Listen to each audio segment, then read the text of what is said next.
Kung wala lang sanang pasok yung tinutukoy kong aangkin nitong ano ko eh, aangkin nitong pink room ko. Siguro, baka sumama yun kasi family na eh.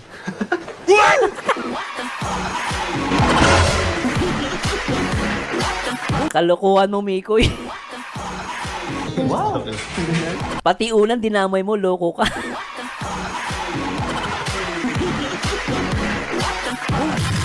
Kawawa naman.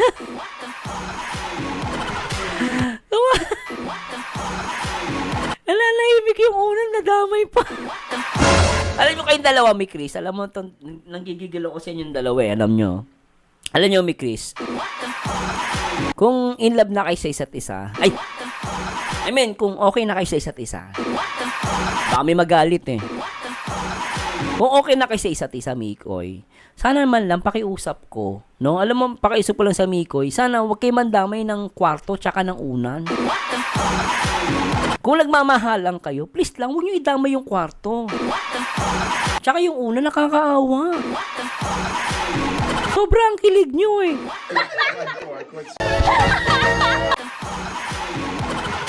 Sobra guys, hindi.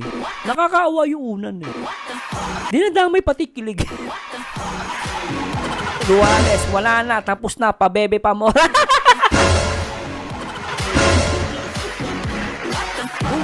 Alam mo ma'am, alam mo bakit nagpapabebe?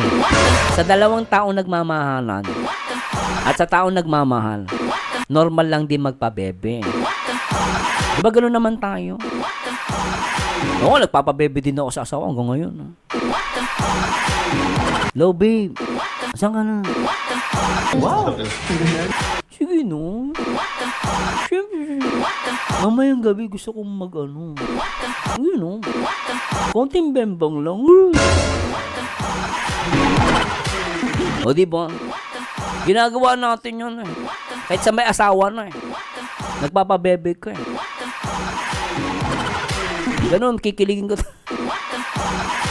Kung wala lang sanang pasok yung tinutukoy kong aangkin nitong ano ko eh, aangkin nitong pink room ko. Siguro, baka sumama yun kasi family na eh.